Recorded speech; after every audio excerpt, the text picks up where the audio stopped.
This is Sunday night. I'm Melissa Doyle. 9:30 p.m, Sunday the 9th of August, 1987. That's when the carnage, the cold-blooded massacre began. 19-year-old Julian Knight opened fire in Melbourne's Huddle Street and methodically shot more than 20 people, one after another. Now, after 30 years, we've been given exclusive access to Knight's private diaries, which reveal exactly what was going on in his tortured mind that night. And I can tell you, they are some of the most chilling words I've ever read. Even more so when you realise Knight has served his sentence and could be eligible for parole.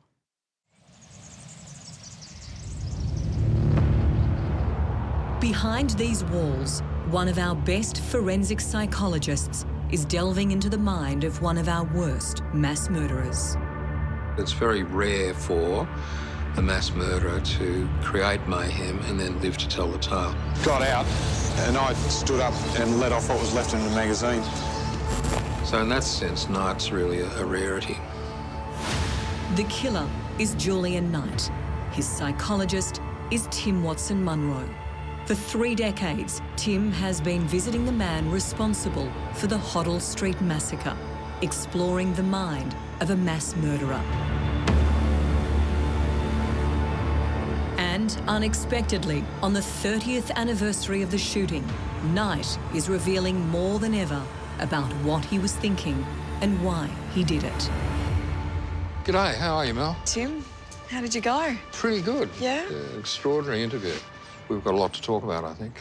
I've had some major breakthroughs with Julian this morning in terms of his discussions about what went on, his attitude to his offending, his expressions of remorse.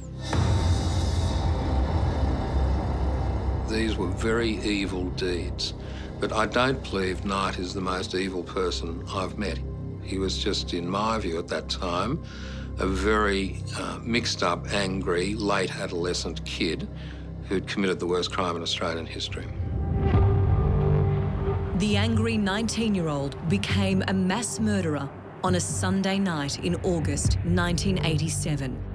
Armed with 3 guns, Julian Knight fired at cars, motorbikes and pedestrians on Huddle Street in the Melbourne suburb of Clifton Hill. During 45 minutes of madness, Knight killed 4 men and 3 women. 19 others were wounded.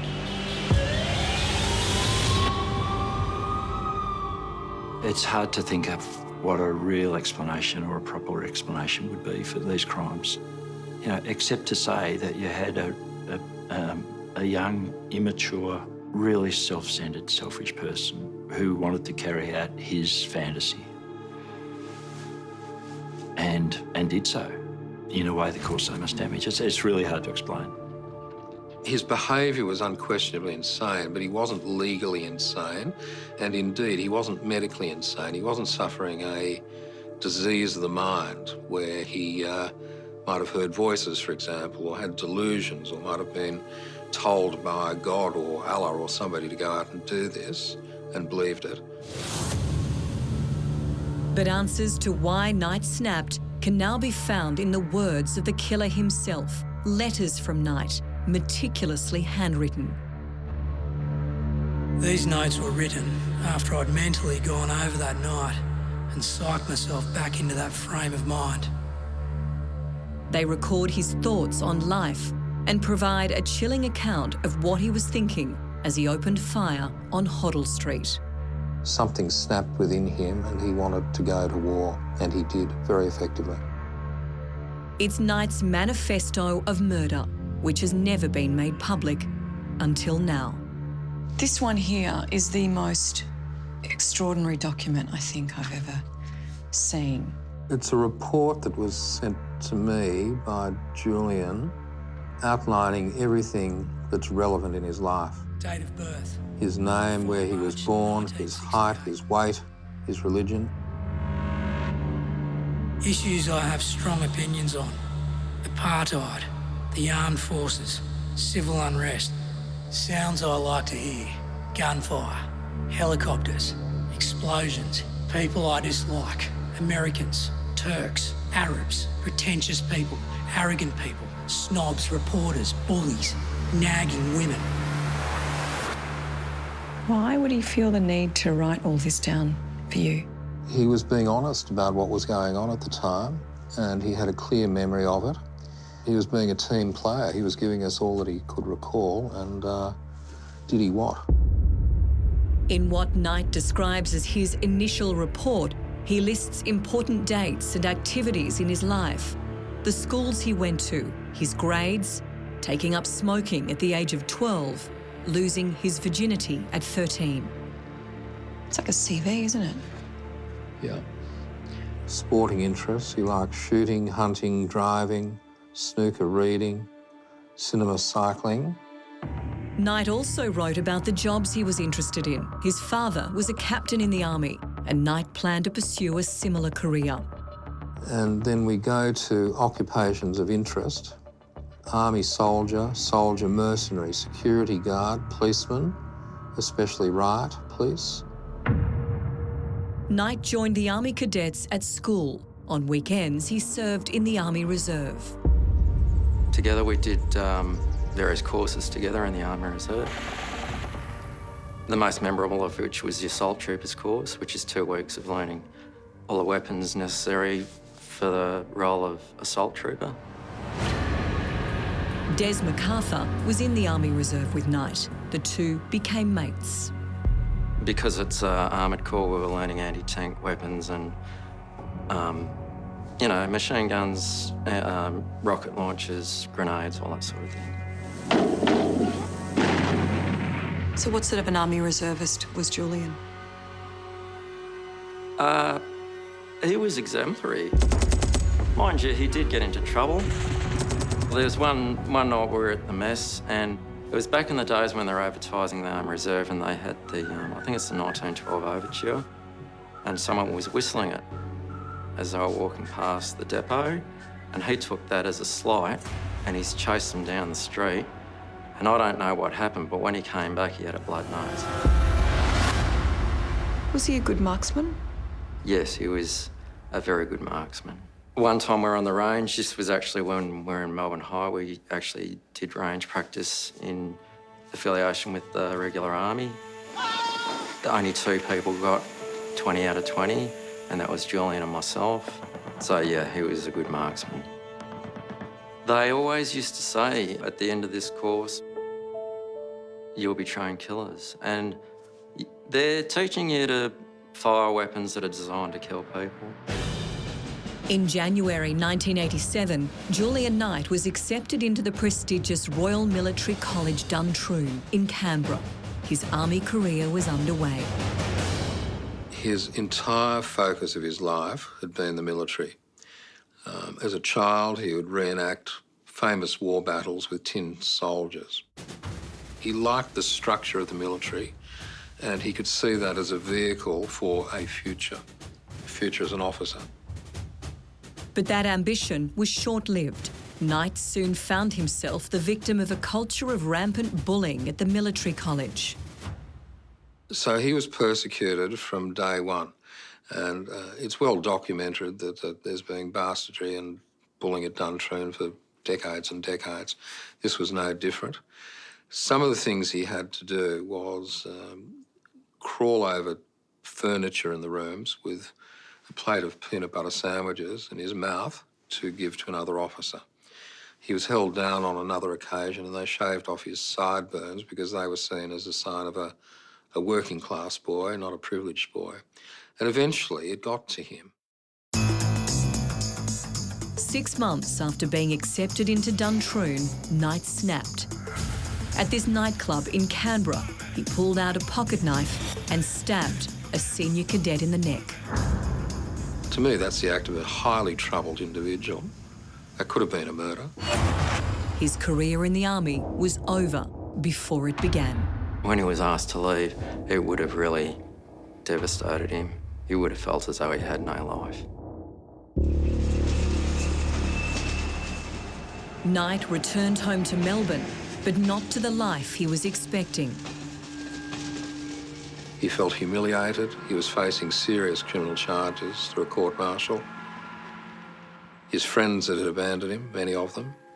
He was displaced, and the final thing was his bedroom had been turned into a bed-sitter, I guess because his mother thought he was going to be in Duntroon and then off in the army for the rest of his life.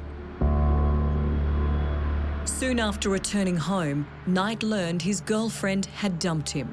Then, a few days later, the gearbox on the car he planned to sell to pay off debts packed it in. It was Sunday, August 9, 1987. The car breaking down, in many ways, was a metaphor for his broken down life. It was the final humiliation, trivial as it may seem to others. Not even his car works, it's playing up on him, and he has to kangaroo hop all the way home. It's humiliation for him. That evening, Knight began drinking at his local hotel, drowning his sorrows and obsessing on his problems. He had been denied his career in the military, and toughest of all, denied the chance of combat. But in Knight's mind, there was another way.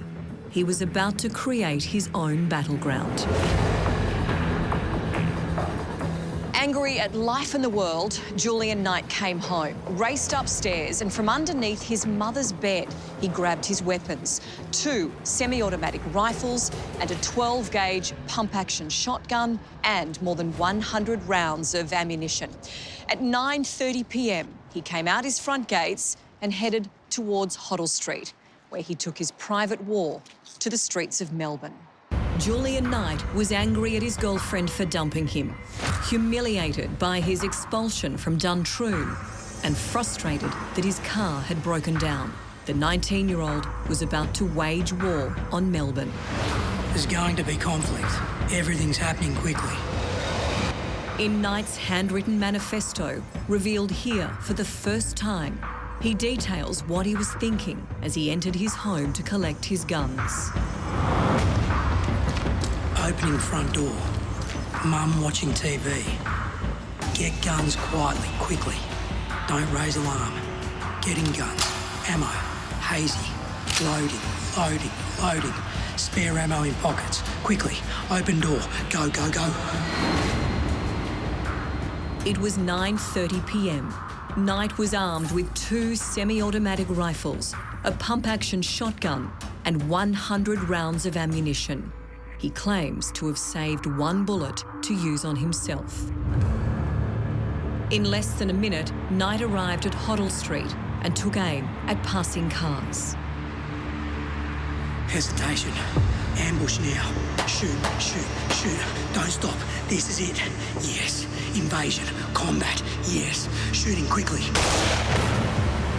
Felt a thump on the car and thought it was kids throwing stones. I sort of slowed the car down and leant forward to look out, and then the window just got hit. Schoolteacher Matthew Morrow was driving along Huddle Street after working a second job at a local pub. Then getting out of the car and hearing a volley of shots, it was like a movie. You think, this can't be happening, this is Melbourne. Move. Fire again and again and again. Car stopped almost 10 metres away, right in front. Blast, blast. Knight moved further along the road, firing at cars.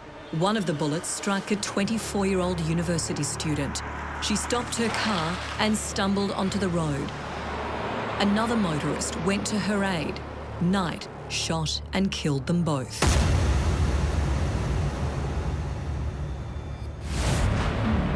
Figure on the road. Woman. Faceless plastic. Fire. Figure thrown back and slunks to ground. So slowly. Not real. Figure on ground, moving arm. Fire. In the chaos, Matthew Morrow abandoned his bullet-riddled car and ran to a nearby service station. I just remember a car pulling into the service station. The driver was screaming. There was a woman passenger who had been shot, and she was slumped down, and either On her lap or either side of her leg was a toddler, and there was blood and whatnot, and the baby was screaming, the driver was screaming.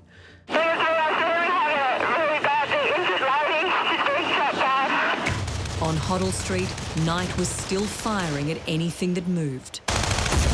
Take them all on. Courage. All alone. So many of them. Closing in. Must fight off. He shot and killed 2 more motorists. Then he took aim at 19-year-old Andrew Hack and fired a volley of shots. I had a white shirt on, I was just covered in blood all down, around here, down there. It was blood everywhere and in my hands. And I didn't know what had happened.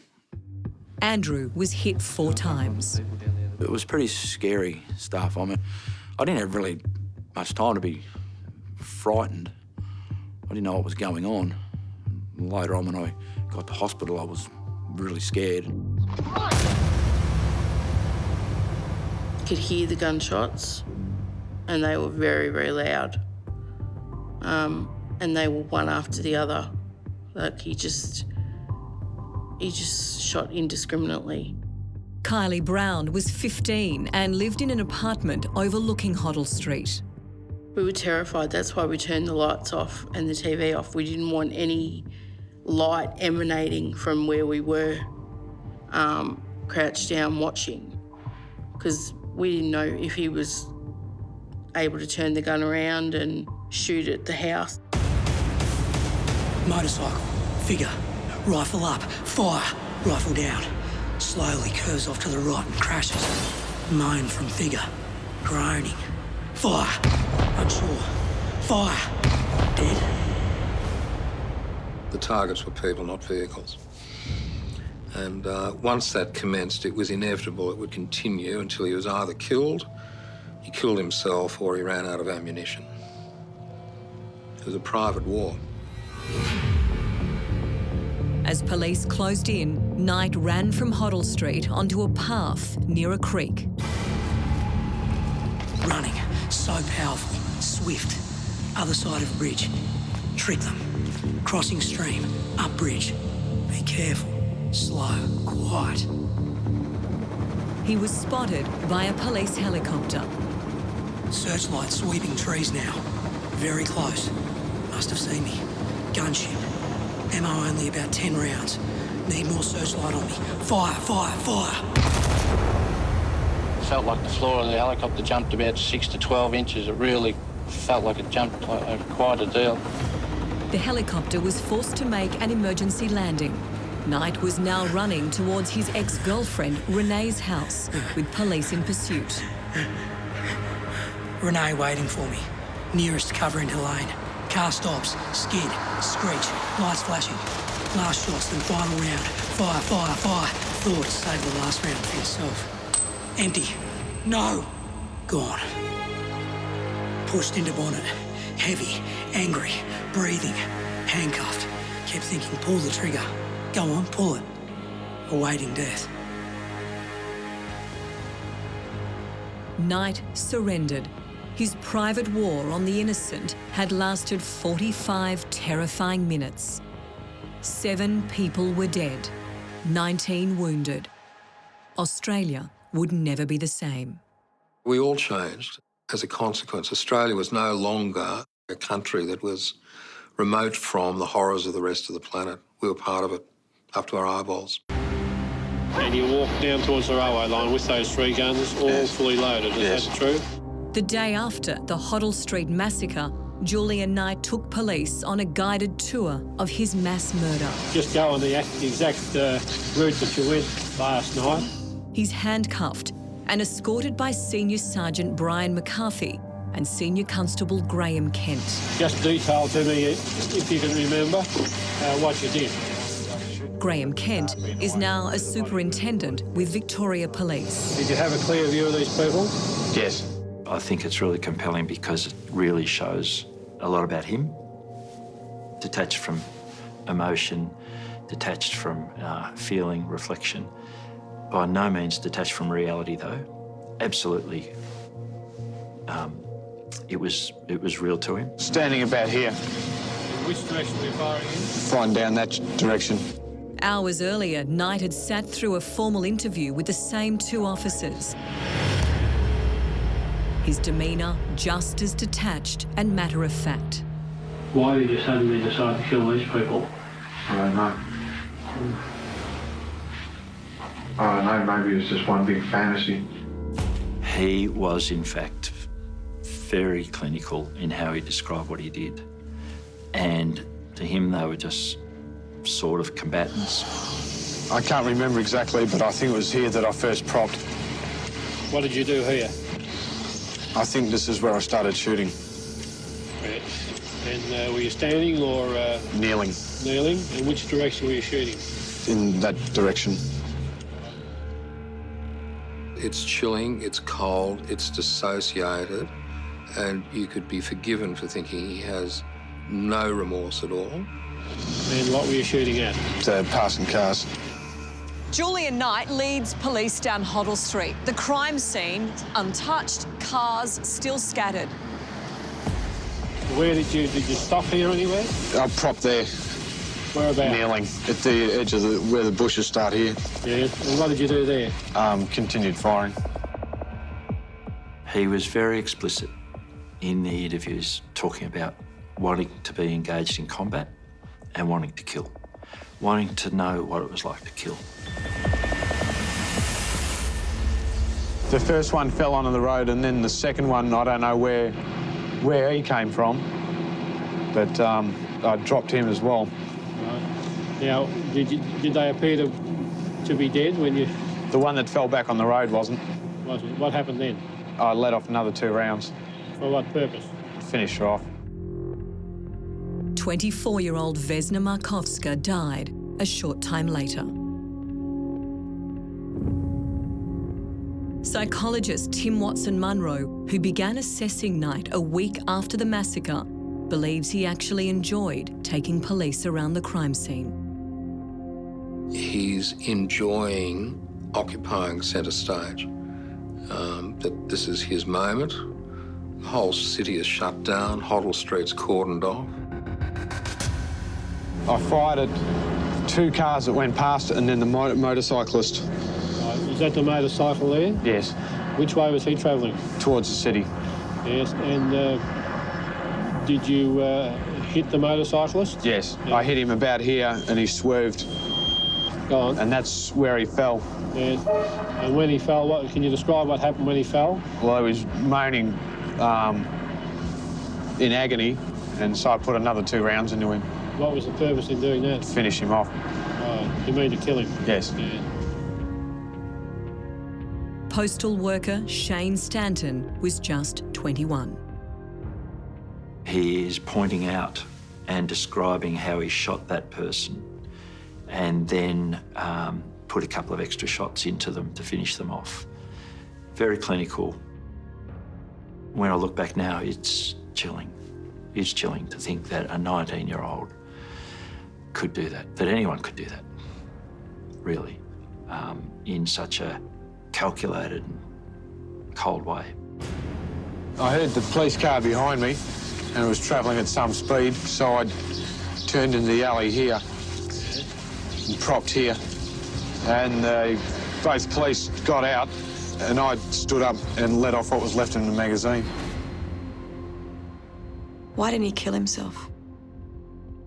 He made the comment that it's better to die on your feet than live on your knees. And it's a good question, because in the end of all of this, he meekly surrendered to the police, hiding behind a fence.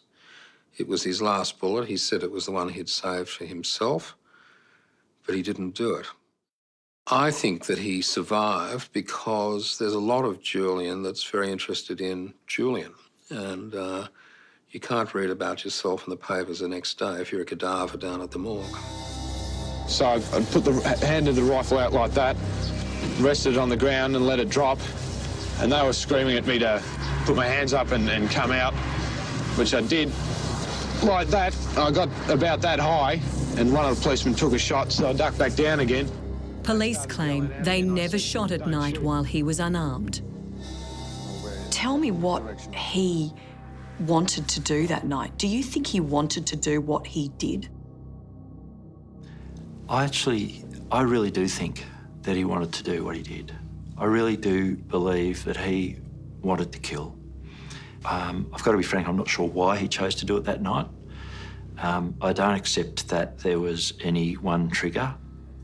I think it was something that he was probably going to do at some point because he'd always dreamt about it. He had trained himself. So what explained it? I can only go back to, again, someone who's really selfish and self-centred, wanting to carry out their fantasy and get a buzz out of it somehow. Evil? Is he evil? I think it's hard to say otherwise. I mean, these were evil crimes. They were evil in their intent. So I think evil is really probably one of the only explanations or descriptions you can give. Have you read the headlines? What's your reaction to all that? Expect a load of shit. I know where they get all this crap from. What are they saying? Oh, the whole thing's just, a lot of it's made up. The morning after the Huddle Street massacre, Julian Knight was given the newspapers, hoping his reaction would help police understand the killer's state of mind. We did that quite deliberately, just to see, OK, what's he going to make of this? 2 people found dead at the Clifton Hill railway station, another 2 outside a nearby hotel. It said to me that this is all about him. It's all about him. It's not anything about the victims who have been killed or really badly injured. It reinforced that growing sense of him being an incredibly self-centred and selfish person. That little bit there where he flicked through the papers and got cranky because the reporting was wrong, it was almost as if to say, you know, I actually did something pretty remarkable here. How about someone recognising that I was a good shot or that I was efficient in terms of how I carried out the sort of stuff I've been trained to do? You know, it was almost like that. The theory is supported by Knight's Manifesto of Murder, where he defends his actions. In his crazed mind, he was fighting an enemy. I had a brief vision of soldiers in camouflage uniforms, running in a tightly packed group who were suddenly ambushed. The fighting is fierce, and a few soldiers fall dead and wounded. I felt it was a call to arms. I realised I was in Huddle Street, but it seemed it was under invasion or in a state of uprising.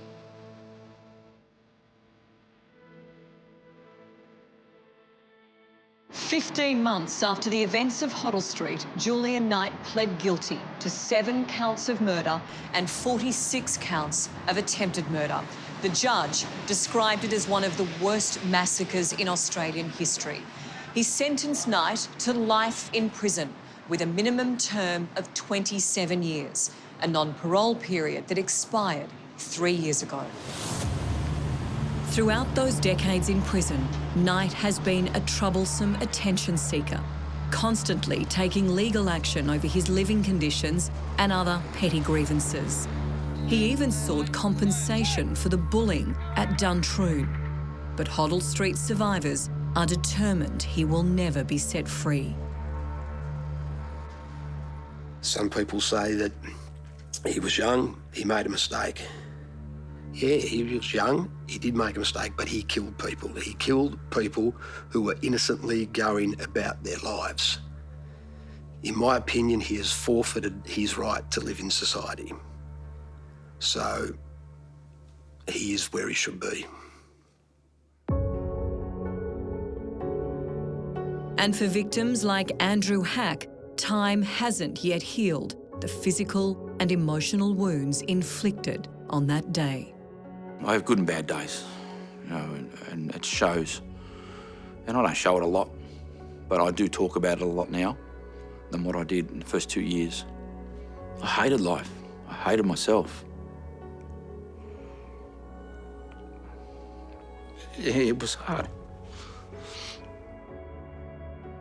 Would it help your recovery if you were guaranteed he was never to be released? 100%. That is 100%. You've hit it on the head there. That's what I get upset the most, is that since 2014, I'm on edge a lot because I don't know. I don't know what's going to happen, or the victims and families don't know. Just a little bit of closure would just say, right, a letter or someone. You can't say, oh, this guy will never be released. Show me a letter or show me something. So we can guarantee that this guy will die in jail, because that's what needs to happen. There are no signs, I think, that anyone has seen of any remorse or contrition or capacity for rehabilitation that would give any of us confidence that we could be safe if he was released. Did you reach out to him or make any contact after his arrest? No, I didn't want him to believe that he had me as someone on the outside that he could have a relationship with. I didn't want him to feel as though he was still a viable member of the human race. I don't know if he's got any people on the outside these days, but I'd be surprised if he did.